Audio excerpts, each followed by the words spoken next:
Grab your jaw and popcorn for this one because it's about to go down. Have you ever said something that internally it felt true for you to say, but then afterward you didn't feel relieved at all? If anything, you felt more agitated, more misunderstood, and maybe even a little ashamed. It's not that your truth was wrong, it's that it came from a place and a voice of your trauma and not the wisdom of your soul. So in this video, I'm going to help you dive a little deep, not just in communication skills, but into the energetic difference between reacting versus expressing, between performing and embodying what you're saying and your truth. And because when you learn to speak from your soul, not your wounds, everything changes. How people perceive you, how you feel after, and how deeply you trust your own voice and that it comes from the best of intentions and best place. Let's discuss the energetics of a trauma voice. The trauma voice is loud, it's urgent, it wants justice, it wants clarity, it wants resolution, it's eager to find that voice now to get what you want and the truth out in this exact moment, regardless of how anybody else is feeling or the situation around you. And it's not rooted in safety at all. It's rooted in survival. It's rooted in me or you, not resolving a situation. Maybe you were silenced as a kid or even punished for speaking up or told you were way too much or way too emotional or way too sensitive. So now that when you speak your truth, it bursts out like a pressure valve, super fast, super intense, trying to protect you before the danger returns or somebody else is able to get a word in or put that danger on you. And I'm not saying that your voice isn't valid. It is. It's kept you alive, and it's not the only voice you have, is what I'm trying to get at. More signs that you might be talking from a place of trauma rather than a place of safety, rootedness, and your soul truth. Your heart rate kind of increases before or during the conversation. You get really sweaty, or it's like that feeling of your heart dropping down to your butt, or to your stomach, and you're trying to be more understood rather than trying to connect with the person that's sitting across from you. You feel super defensive or even exhausted after you speak, and you leave the interaction second guessing everything that you said, overplaying, ruminating in what you've said to the person. And it's not about shame. This is your body doing its job, but healing in this scenario invites you to notice, is this voice of protection or is this voice of presence and connectivity? The frequency of your soul voice it's not speaking from a place of survival. It speaks to express, it to remember, to free. That voice has no interest in being louder than someone else or being more right than someone else, because that inner you knows that you're not competing. This isn't a competition between you or I. It's between us and the problem. So when you speak from your soul, your voice carries truth without any tension in it, without it feeling like you're aggressively getting defensive against the other person. You may even speak with fewer words, but they land a lot deeper and they hit home a lot harder. You're not rushing to get a point across. You're pausing and reflecting on how what I'm about to say and convey is going to be perceived by somebody else, in the realm of, will this land?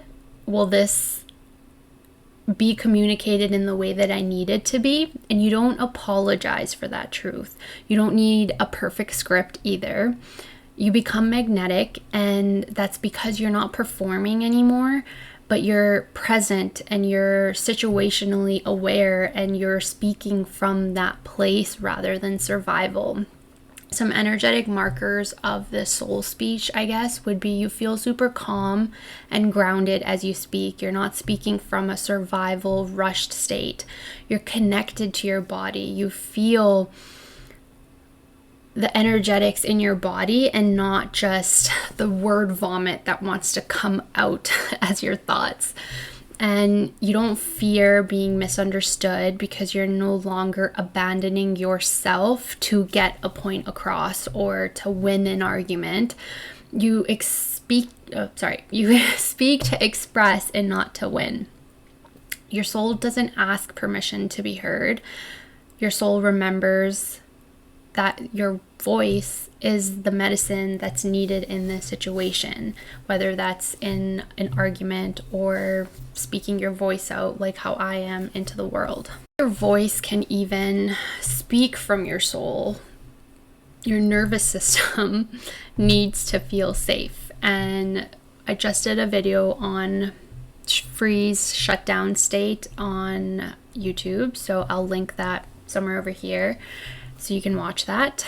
But your nervous system needs to feel safe for you to even speak from a grounded place. This means that your breathing is nice, deep, and full, and you're breathing from your belly. Your feet are connected to the ground.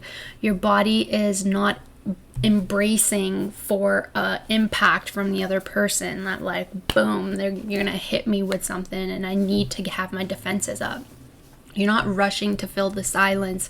You're allowing that silence to speak for itself, but also give you room to collect your thoughts to actually respond in the manner that you want to respond. You're more regulated in your body, and the clearer your truth becomes. Exercise. So I want you to close your eyes, feel your feet on the ground, take 3 deep belly breaths right now.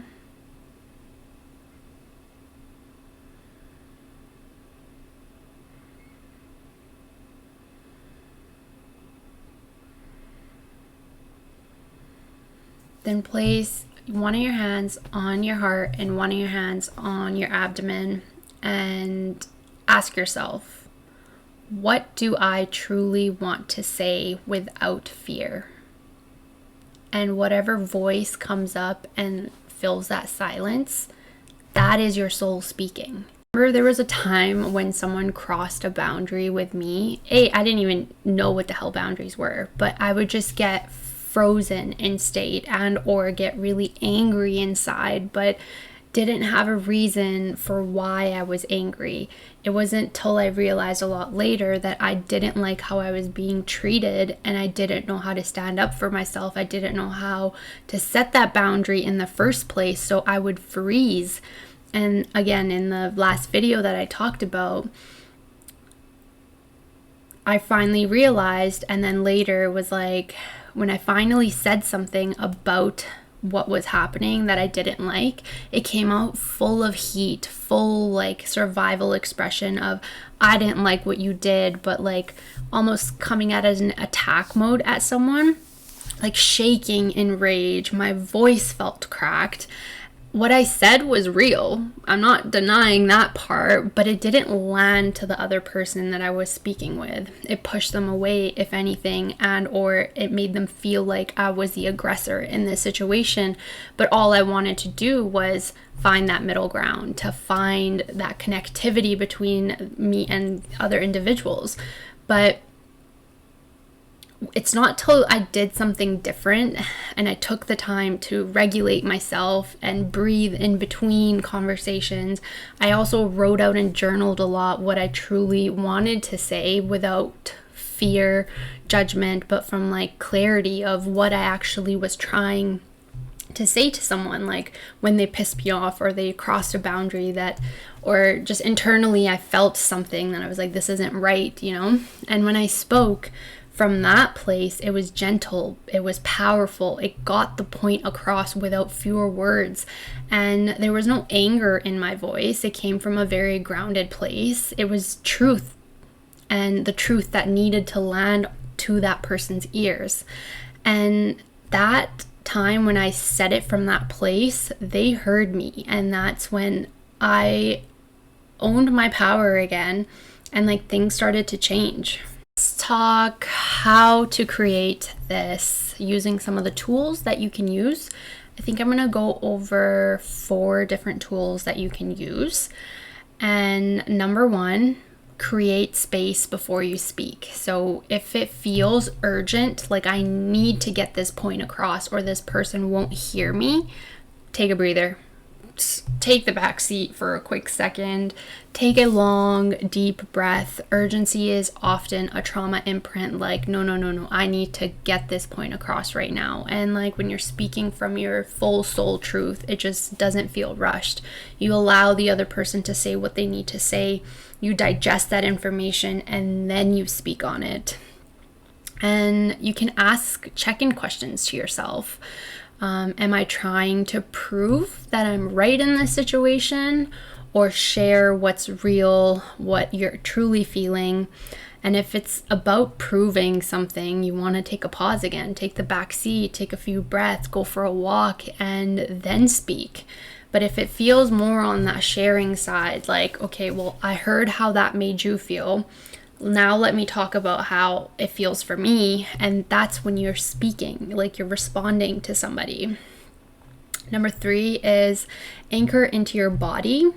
Even one deep breath from your belly brings you out of your head and back into your body and into your power. So when I say belly breathing, you're using your abdominal muscles to blow air into you. So when you're breathing out, you should be breathing in. Sorry, I say that, okay. When you're breathing in, your belly should come all the way out, and that's when you're breathing the air in. And then when you suck your belly back in is when you're supposed to be breathing out. And that's the proper like dynamics of how your diaphragm should be working with belly breathing. Number 4 is let go of the outcome. So soul speaking, again, isn't about controlling how others receive you. It's about honoring your own alignment. So if it's not in like an argumentative situation and it's you wanting to share your experiences and your lessons on the internet, like how I am right now, you want to speak from a place of alignment. You want to speak from a place of sharing your lessons in a more grounded way so that somebody else can actually learn from it, rather than from a triggered state of bashing the other person, like taking the time to digest the lesson that you've had and then divulging it out, and or whatever you're passionate about that you'd want to talk and share to the world. So, like anything that I talk about, really, speaking from your soul and your heart, it's not a one-time act. It's a lifelong practice. The more you do it, the better you get at it. The better you get at it, the more you trust your voice and you just feel greater having your point put out there and like having other people hear it, because it came from such a deep part of you that you know it can't be wrong. And honestly, it takes courage to slow it down, to listen inward of, okay, if someone's saying something to me, how is this making me feel? It's this intimate bond that you build within yourself, and to express without an armor of like, I'm ready to brace for battle, you know, like you're expressing to want to be heard, to connect and grow a deeper bond with your audience and or the people that you surround yourself with. And when you do, you stop performing, you start connecting, and you stop chasing validation from others, and you start embodying your own truth. And true confidence comes from embodying this truth. And that kind of voice that comes from that yummy, heart-filled space, it heals, it liberates, it calls others into their own truth and stepping into their full authenticity. And not a lot of people can do that. So if you're on that journey, amazing. If any of this has resonated, let your soul speak in the comments, please. I would love to hear your thoughts on this video, or even what's one truth that you're ready to share just for you and not for approval. And And anywho, subscribe for more content like this. And until next time, stay grounded, stay real, and keep listening to your soul. Bye for now.